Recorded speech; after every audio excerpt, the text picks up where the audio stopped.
ના બેન રૂમની અંદર એકલા હતા અને દરવાજો ખુલ્લો હતો.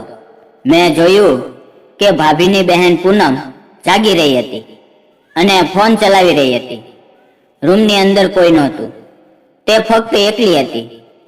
હું મારા રૂમમાં જઈને સૂઈ ગયો. બીજે દિવસે ભાભી સામાન લેવા માટે બહાર દુકાન ઉપર ગઈ અને તે 3-4 કલાક પછી આવવાના હતા. ત્યારે પૂનમ ટીવી જોઈ રહી હતી. પછી હું તેની પાસે ગયો અને બેસી ગયો અને તેનો હાથ પકડી લીધો. તેણે કહ્યું, મારો હાથ છોડી દે. મેં તેનો હાથ છોડી દીધો અને તે રસોડામાં જતી રહી. હું તેની પાછળ રસોડામાં ગયો અને તે વાસણ ધોઈ રહી હતી. પછી મેં તેને પાછળથી પકડી. પૂનમને થોડુંક અજીબ લાગ્યું. તે સાઈડમાં થઈ ગઈ. મેં પૂનમને કહ્યું, પૂનમ, આઈ લવ યુ. હું તને ખૂબ જ પ્રેમ કરું છું. તેને પણ મને જવાબમાં હા પાડી. મેં તેને કહ્યું, ચાલ રૂમમાં જઈએ. પછી હું તેની પાછળ ચાલવા લાગ્યો. જેવો હું તેને રૂમની અંદર લઈ ગયો તો તે કહેવા લાગી કે મારા દીદી ગમે ત્યારે આવી શકે છે. તું સાંજે સમય કાઢીને મારી પાસે આવજે. મેં કહ્યું, ઠીક છે, હું સાંજે તારી પાસે બેસવા માટે આવીશ. તું મારી રાહ જોજે. સાંજે બધા સાથે જમ્યા અને સૂઈ ગયા. મેં ભાઈ અને ભાભીના રૂમમાં જોયું તો તે પણ સૂઈ ગયા હતા. પછી મેં મારા મમ્મી પપ્પાના રૂમમાં ચેક કર્યું.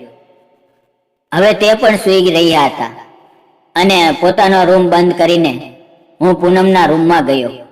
અને થોડી વાર પછી દોસ્તો મારું નામ રોશની છે અને હું એક નાના એવા શહેરમાં રહું છું.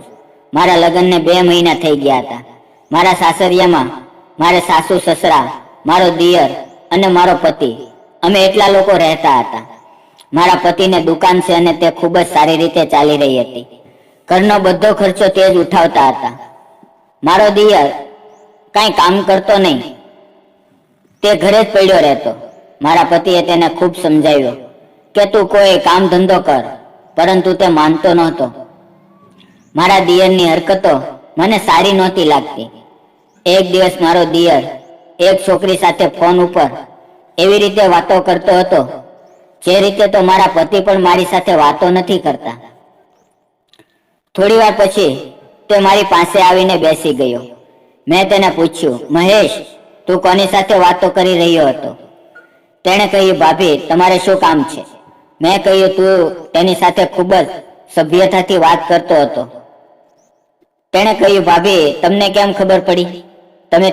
મેં તેની સામે જોઈને કહ્યું, મેં તેને વાતો કરતા સાંભળી હતી. તેણે મને કોઈ જવાબ ન આપ્યો. હું ઊભી થઈને રસોડામાં કામ કરવા માટે જતી રહી અને તે મારી પાછળ આવ્યો અને તે કહેવા લાગ્યો, ભાભી, તમને એક વાત કહું, તમે ખૂબ સુંદર છો. મેં કહ્યું, થેન્ક યુ. અને પછી તેણે મારો હાથ પકડ્યો. મેં કહ્યું, મહેશ, તું શું કરી રહ્યો છો? તેણે કહ્યું, ભાભી, હું તમારો દિયર છું. હું તમારી સાથે શું મજાક પણ નથી કરી શકતો? દિયર ભાભીનો સંબંધ મજાક મસ્તી કરવાનો હોય છે. મેં કહ્યું, તું મારી સાથે મજાક કરી શકા છો અને તું મારી સાથે મશ્કરી પણ કરી શકા છો, પરંતુ સંબંધમાં એક હદ હોય છે. જે રીતે તું મારી સાથે મજાક કરા છો તે બરાબર નથી. પછી તે ત્યાંથી જતો રહ્યો. બીજે દિવસે મારી બહેનનો ફોન આવ્યો કે તે થોડા દિવસ મારી સાથે રહેવા માટે આવી રહી છે. મારી બહેનનું નામ પૂનમ હતું. તે 22 વર્ષની હતી. બીજે દિવસે તે મારી પાસે રહેવા માટે આવી ગઈ.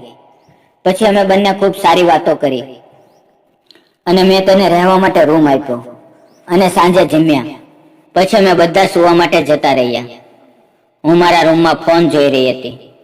ત્યારે મારી દીદીનો દિયર આજુબાજુ આટા મારવા લાગ્યો અને વારંવાર મારી તરફ જોઈ રહ્યો હતો.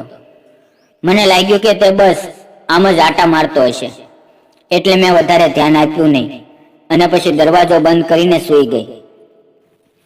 બીજે દિવસે હું સોફા ઉપર બેઠા બેઠા ચા પી રહી હતી તો મહેશ મારી પાસે આવ્યો અને બાજુમાં બેસી ગયો અને મારો હાથ પકડીને કહેવા લાગ્યો કે તમે ખૂબ જ સુંદર છો. શું તમારે કોઈ ગર્લફ્રેન્ડ છે? મેં કહ્યું, ના, મારે કોઈ બોયફ્રેન્ડ નથી. હું આ બધા ચક્કરમાં નથી પડતી. અને હું ઊભી થઈને રસોડામાં જતી રહી અને પછી વાસણ ધોવા લાગી. ત્યારે મહેશ પણ મારી પાછો આવ્યો અને મને પાછળથી હક કરી લીધી અને તે કહેવા લાગ્યો, તમે મને ખૂબ જ સારા લાગો છો. હવે પૂનમને પણ ખૂબ સારું લાગ્યું અને તેણે કહ્યું, આ હું પણ તમને પ્રેમ કરું છું. મહેશે કહ્યું, તો હવે વાસણ ધોવાનું મૂકી દે, ચાલ આપણે રૂમમાં જઈને વાતો કરીએ. પૂનમને પણ તેની વાત માની ગઈ અને તે મહેશના રૂમમાં જતી રહી. દરવાજો થોડો બંધ કરીને બંને વાતો કરવા લાગ્યા. ત્યારે પૂનમે કહ્યું, મારી દીદી ક્યારે આવશે? તેનો કોઈ ભરોસો નથી, એટલા માટે સાંજે તમે મારી સાથે વાતો કરવા મારા રૂમમાં આવજો. મહેશે કહ્યું, આ ખૂબ જ સારો આઈડિયા છે, હું આમ જ કરીશ. તે સાંજ થવાની રાહ જોવા લાગ્યો. જ્યારે જમ્યા પછી બધા સૂઈ ગયા તો મહેશે બધાના રૂમમાં તપાસ કરી અને પછી તે પૂનમના રૂમમાં જતો રહ્યો. પૂનમ પણ તેની રાહ જોઈ રહી હતી. તે બંને વાતો કરવા લાગ્યા. એટલે પૂનમ અને મહેશ, થોડી ઉતાવળ રાખજે, જો મારી બહેન જાગી જશે તો મોટું તોફાન આવશે. મહેશ પણ હેરાન થઈ ગયો કે તેને પૂનમ આ બધું કહી રહી હતી. તે બંને વાતો કરી રહ્યા હતા ને મહેશના ભાભી જાગી ગયા અને તે પાણી પીવા માટે ઊભા થયા. ત્યારે તેણે પૂનમના રૂમમાંથી વિચિત્ર અવાજ સાંભળી અને તે ઊભી રહી ગઈ. તેને લાગ્યું કે રૂમની અંદર નક્કી કંઈક ચાલી રહ્યું છે. થોડા સમય પછી પૂનમના રૂમમાંથી મહેશ બહાર આવ્યો તો તેના ભાભી સામે બેઠા હતા. સવારે જ્યારે પૂનમે તેની બહેનને પૂછ્યું કે સાંજે તારી સાથે તારા રૂમમાં કોણ હતું, તો પૂનમે કહ્યું, મને તમારા દિયર સાથે એટલે કે મહેશ સાથે પ્રેમ થઈ ગયો છે. અને પછી પૂનમની બહેને તેના લગ્ન મહેશ સાથે કરાવી દીધા. હવે તે લગ્ન પછી તેની બહેનને ઘરે આવી ગઈ. તે બંને ખૂબ ખુશ હતા.